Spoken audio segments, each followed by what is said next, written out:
Hi, this is Mary Kopczynski, the CEO of Regalytics, with your update on this week's 34,220 regulatory alerts from 12,393 agencies, which is a lower volume because of Memorial Day, but also Eid Mubarak for all of my Muslim colleagues.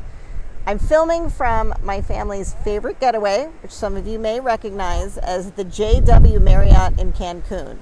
For those of you who haven't been, we highly recommend it. The staff is amazing, hardworking, and really just very kind. Occupancy is down about 40%, I'm guessing since the war, so definitely come visit. And to further the goal of getting you to visit this fine establishment, the regulator of the week is Claudia Sheinbaum, President of Mexico. If you do not know who she is already, let me please fangirl a little bit for you.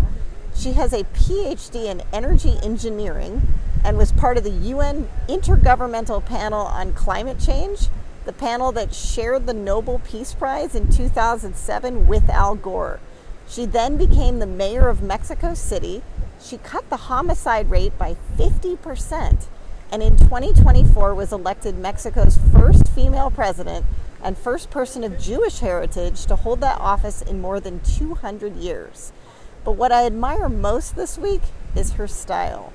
The Iran war, for example, not a peep, but meanwhile, she is quietly signing a landmark trade deal with the European Union, removing tariffs on over 90% of goods and targeting a 50% increase in Mexican exports to the EU by 2030. Now, for the topic of the week, Mexico. Mexico is a land of great promise, lots of banks, hotel chains, restaurants, a burgeoning industry of top developers, but they do have some challenges. And this week, Moody's actually downgraded Mexico's sovereign credit rating again, putting it one notch above junk bonds. This is Mexico's third downgrade in 6 years. The culprit, according to all three of the major rating agencies, is Pemex, which is Mexico's state-owned oil company.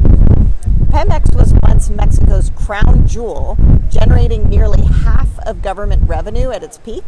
Today, it carries about $79 billion in debt. It posted a $2.6 billion loss in just the first quarter of 2026, and it required $14 billion in government support this year alone. Here's the kicker.